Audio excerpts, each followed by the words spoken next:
Class 6 अध्ययन से cut cut cut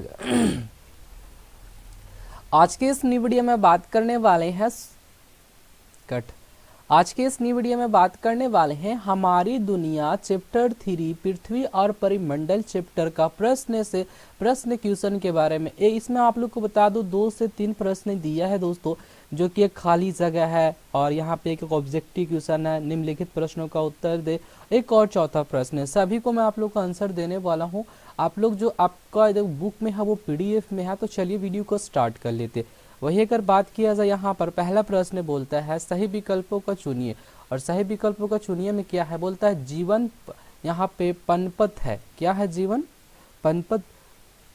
तो इसका आंसर, इसका ऑप्शन है मरुस्थल मंडल है, जल मंडल है और वायुमंडल है और जैव मंडल है। तो इसका आंसर हम लोग क्या लिखेंगे दोस्तों? तो यहाँ पर स्थल मंडल इसका आंसर हो जाएगा। स्थल मंडल पे आप लोग को टिक कर देना। वही दूसरा प्रश्न की ओर चलते, यहाँ पर गलती से लिखा गया है 11, ठीक है ना, यहाँ पर 2 रोमन नंबर है। बोलता है अंतरिक्ष में जाने वाले पहले भारतीय कौन थे? यानी ऊपर जाने वाले, जो आपने चांद पर देखा होगा उसमें जाने वाले व्यक्ति कौन थे सबसे पहले? तो हम लोग इसका आंसर, उसका ऑप्शन आप लोग देख सकते हो, अशोक शर्मा हो गया, राकेश शर्मा, रमेश शर्मा, और यहाँ पर तो इसका आंसर क्या हो जाएगा? राकेश शर्मा। जी हाँ दोस्तों, खाई इसका आंसर हो जाएगा राकेश शर्मा। इसका मैं कलर चेंज कर ले रहा हूँ थोड़ा सा। नेक्स्ट प्रश्न की ओर चलते हैं। बोलता है जल मंडरू मध्य जोड़ता है। क्या जोड़ता है? तो यहाँ पर ऑप्शन दे सकते हो, 2 बड़े भूस्थलों को जोड़ता है, या दो बड़े जल भागों को जोड़ता है, 2 झीलों को जोड़ता है, 2 नदियों को जोड़ता है। इसका आंसर क्या हो जाएगा दोस्तों? तो 2 बड़े जल भागों को जोड़ता है। ये खा इसका आंसर हो गया। वही नेक्स्ट प्रश्न की ओर चलते हैं। बोलता है दोस्तों समाप्त मंडल होता है। क्या होता है समाप्त मंडल? तो ये जल मंडल होता है, स्थल मंडल होता है, जैव मंडल होता है, वायुमंडल होता है। तो इसका आंसर हम लोग क्या लिखेंगे दोस्तों? वायुमंडल होता है। जल ताप मंडल क्या होता है? तो वायुमंडल होता है। अब खाली स्थानों को भरे, इसका आंसर हम लोग देखेंगे। पहला क्वेश्चन बोलता है दोस्तों स्थल का एक संकरा भाग जो 2 बड़े स्थलीय भागों को जोड़ता है, क्या कहलाता है? तो स्थल संधि कहलाता है। इस पे क्या भरेंगे दोस्तों? तो ये वाला भर देना आप लोग को, स्थल संधि कहलाता है। भाई दूसरा प्रश्न की ओर चलेंगे। पानी का संकरा भाग जो 2 बड़े जल राशियों को एक दूसरे से जोड़ता है, क्या कहलाता है? तो जल डमरू मध्य कहलाता है। इसमें क्या लिख देंगे? जल डमरू मध्य कहलाता है। यहाँ पर वो फील हो जाएगा, जल डमरू मध्य कहलाता है। नेक्स्ट प्रश्न की ओर चलेंगे। चंद्रमा पर हवा और पानी नहीं होने से वहाँ संभव नहीं, क्या सही है? जीवन संभव नहीं, वहाँ हम लोग नहीं ना जी सकते अगर है ही नहीं है कुछ। अब यहाँ पर नेक्स्ट प्रश्न की ओर हम लोग चलते हैं। बोलता है तीसरा प्रश्न क्या बोल रहा है दोस्तों? बोलता है निम्नलिखित प्रश्नों का उत्तर दे। पहला प्रश्न क्या है? बोलता है पृथ्वी पर जीवन का क्या कारण है? तो उत्तर क्या है? पृथ्वी पर जीवन का कारण यह है कि पृथ्वी पर मौजूद हवा जिससे सारे जीव सांस लेते हैं और उसमें जीवों के लिए अनुकूल परिस्थितियों और आवश्यक गैस, जल, भोजन उपलब्ध है। और हमारे पृथ्वी पर 3 मंडल, जल मंडल और स्थल मंडल, वायुमंडल उपस्थित होने के कारण यहाँ जीवन पनपता, मतलब हम लोग रह सकते हैं। तीसरा प्रश्न की ओर चलते हैं। पृथ्वी पर प्रमुख परिमंडल कौन कौन सा है? क्वेश्चन हो गया, आंसर क्या है?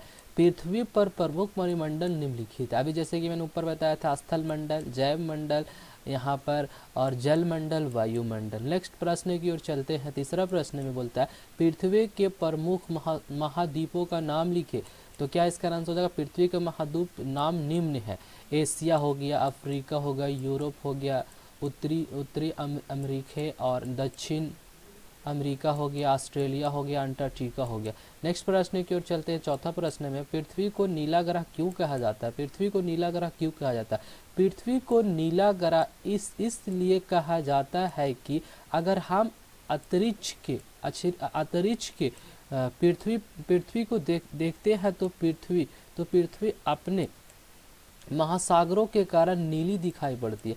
महासागरों के कारण नीली दिखाई पड़ती है और समुद्र की सतह से नीला रंग में परिवर्तन सर्वाधिक होता है जिसके कारण पृथ्वी नीला ग्रह कहलाता है। नेक्स्ट प्रश्न की ओर चलते हैं। 5वां प्रश्न में पृथ्वी का प्रमुख महासागरों का नाम लिखे। पृथ्वी के प्रमुख पांच महासागर है, जैसे कि प्रशांत महासागर, हिंद महासागर, अंटार्कटिका महासागर और अंटार्कटिका महासागर। नेक्स्ट प्रश्न की ओर चलते हैं। जैव मंडल किसे कहते हैं, इसका विस्तार कहाँ है? हमारा आंसर है हमारे पृथ्वी पर जल स्थल मंडल, यहाँ पर जल मंडल, वायुमंडल उपस्थित होता है और वही जीवन पनपत है और यह जगह सीमित है, उसे जैव मंडल कहते हैं। वही नेक्स्ट प्रश्न की ओर चलेंगे। जीवन के लिए वायुमंडल आवश्यक है कैसे? नेक्स्ट प्रश्न है, यहाँ पर जल मंडल और स्थल मंडल के चारों ओर हवा है और कई सा किलोमीटर तक फैली है, उसे वायुमंडल कहते हैं। वही इसका और आगे हो जाएगा, वायु के बिना हम एक पल भी जीवित नहीं रह सकते हैं। वायुमंडल के 3/4 से भी अधिक नाइट्रोजन गैस है, ऑक्सीजन गैस है भी हवा में मौजूद है, जो सारे जीवों के सांस लेने के लिए जरूरी है, इसलिए वायुमंडल जीवन के लिए आवश्यक है। नेक्स्ट प्रश्न की ओर चलते हैं। बोलता है स्थल मंडल किसे कहते हैं या क्यों उपयोगी है, मतलब क्यों उपयोगी मात्र? इसका आंसर क्या होगा? पृथ्वी का वह ऊपरी ठोस भाग जिसमें मिट्टी, कंकड़, पत्थर, पहाड़, मैदान, पठार आदि सम्मिलित है, स्थल मंडल कहलाता है। स्थल मंडल हमारे लिए इसलिए उपयोगी है क्योंकि स्थल मंडल पर ही हम अपने घर बनाते हैं, खेती बाड़ी करते हैं और विभिन्न प्रकार के क्रियाकलाप करते हैं। वही नेक्स्ट प्रश्न की ओर चलते हैं। जलीय क्षेत्र के जीव जंतु एवं पौधे कौन कौन सा है, सूची बनाइए।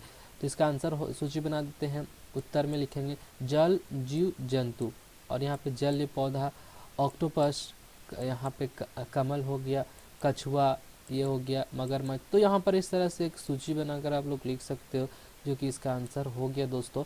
बाकी मैं आप लोग को बता दी, इसका एक और चौथा प्रश्न है जो कि यहाँ पर बोला जा रहा है दोस्तों, यहाँ पर क्रियाकलाप करें, तो वो आप लोग नहीं बना सकते। बाकी इसका आंसर आप लोग को कैसा लगा नीचे कमेंट में ज़रूर बताना। मिलते हैं अच्छे न्यू कमाल वीडियो के साथ।